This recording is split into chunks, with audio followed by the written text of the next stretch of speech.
নমস্কার। আজকাল আর রেগুলার ভিডিওটা দিতে পারি না বা অনেক সময় বাদে বাদে দিতে পারি। এতটা ব্যস্ত হয়ে গেছি যে আর সময় করতে পারি না।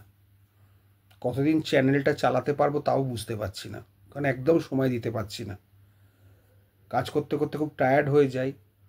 তাও আমার খুব শখের এই ভিডিওটা, এই চ্যানেলটা অনেক মানুষের উপকারে লাগে, তো আমারও ভালো লাগে। কিন্তু এতটাই ব্যস্ত হয়ে পড়েছি, কতদিন আর কন্টিনিউ করতে পারবো জানি না। তবে আপনাদের ভালোবাসা যদি ঠিকঠাক থাকে, চেষ্টা করব কন্টিনিউ করার। শরীর আর পারমিট করে না, এতটাই চাপ। রাত্রির জাগা, পড়ালেখা করা, সারা দিন রাত চলছে লড়াই। এর মধ্যেই একজনের অ্যান্সার দিই। চয়নবাবু একটা কোশ্চেন করেছে যে স্টে কীভাবে পাওয়া যায় হায়ার ফোরামে। দেখুন, আপনার এগেনস্টে কোনো অর্ডার হলে, সেটা যদি এভিকশনের অর্ডার হয় বা অন্য কোনো অর্ডার হয়, তার এগেনস্টে আপনাকে অ্যাপিল করতে হবে হায়ার ফোরামে। সেই অ্যাপিল করলে, অ্যাপিলটা যদি উইদিন লিমিটেশন পিরিয়ড হয়, তাহলে কোর্ট সেটাকে অ্যাডমিশনের মধ্যে রাখে এবং কোর্ট অ্যাপিলটি অ্যাডমিট হয়। আপনাকে একটা স্পেসিফিক স্টে অ্যাপ্লিকেশান করতে হবে, staying all further proceeding of the ejectment execution case or title execution case, যদি কোনো এক্সিকিউশন কেস চলে। আর যদি কোনো কেস এক্সিকিউশন কেস না চলে, তাহলে আপনাকে স্টে অ্যাপ্লিকেশানটা করতে হবে praying for stay the operation of the judgment and decree. দুটো প্রেয়ার আলাদা হবে। একটা হচ্ছে যদি প্লেন্টিফ এক্সিকিউশন স্টার্ট করে দেয়, তাহলে এক্সিকিউশনটা স্টে চাইতে হবে কোর্টের কাছে।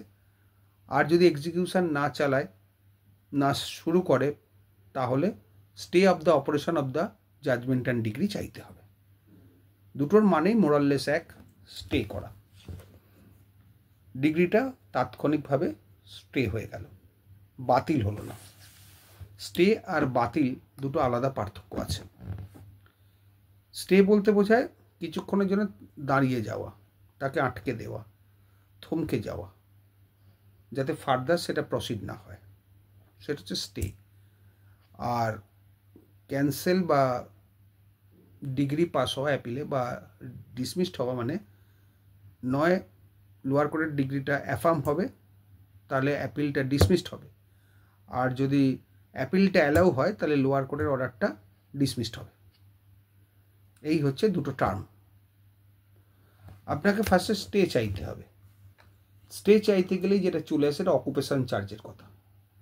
আপনাদের কন্ট্রাকচুয়াল টেনেন্সির যা রেন্ট, সেটা আর মানবে না, কারণ কন্ট্রাকচুয়াল টেনেন্সিটা শেষ হয়ে গেছে ডিগ্রি অফ এভিকশন বাড়ানোর সঙ্গে, বেরোবার সঙ্গে সঙ্গে। সুতরাং কন্ট্রাকচুয়াল টেনেন্সি আর নেই, সুতরাং কন্ট্রাকচুয়াল রেন্ট যেটা ঠিক আছে সেটার কোনো ভ্যালু নেই। অকুপেশন চার্জটা ঠিক হবে জজের ডিসক্রিপশনের ওপরে, যে মার্কেট ভ্যালু, কোথায় প্রপার্টি, কত স্কোয়ার ফিটের প্রপার্টি, কোথায় অবস্থিত, রাস্তার ওপরে কি রাস্তার ভেতরে, ইত্যাদি ইত্যাদি।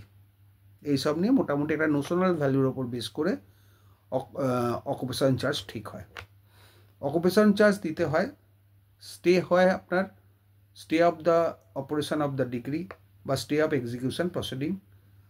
আর অকুপেশন চার্জটা চালু হয় যেদিন থেকে ডিগ্রিটা পাস হয়েছে সেদিন থেকে, কারণ ডিগ্রিটা পাস হওয়া থেকে আপনি ওখানে পজিশনে আছেন, তাহলে অকুপেশন চার্জ আপনাকে দিতে হবে।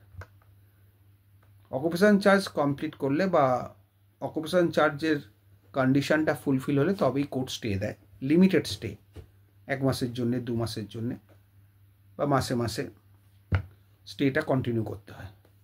এবার ধরুন যে স্টেটা হলো, সেই স্টেটাতে আদার সাইড অ্যাপিয়ার করে অকুপেশন চার্জ চাইবে, সেও একটা হিসেব প্লেস করবে কোয়ারি, রেজিস্ট্রি অফিস থেকে কোয়ারি চার্ট বার করে।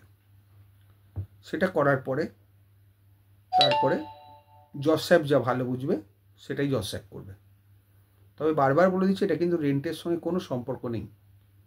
অকুপেশন চার্জ মার্কেট রেটের উপর নির্ভর করে, সেটা জজ যেটা ভালো বুঝবে সেটাই হবে।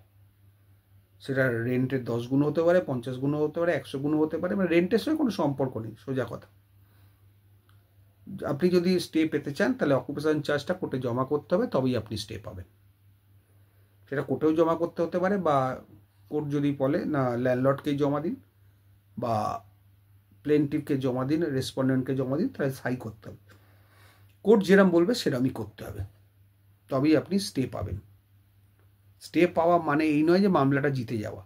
স্টে পাওয়া মানে অ্যাপিলে সেটা বিচার হবে, বিচার যতক্ষণ হচ্ছে ততক্ষণ সেটা প্রতিবন্ধকতা লাগানো থাকবে, stay of the impugn judgment and decree, তার কোনো এফেক্ট থাকবে না। কিন্তু অ্যাপিলে যদি জিতে যায় তাহলে ডিগ্রিটা পার্মানেন্টলি শেষ হয়ে গেল, আর যদি অ্যাপিলে হেরে যায় তাহলে ডিগ্রিটা রিভাইভ করবে, এক্সিকিউশন প্রসিডিং চলবে।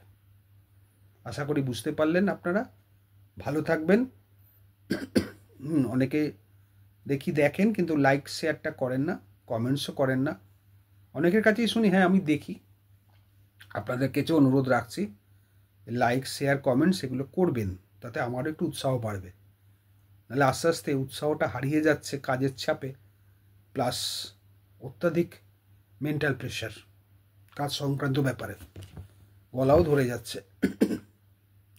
এতটাই প্রেশার নেওয়াটা আস্তে আস্তে শক্ত হয়ে যাচ্ছে।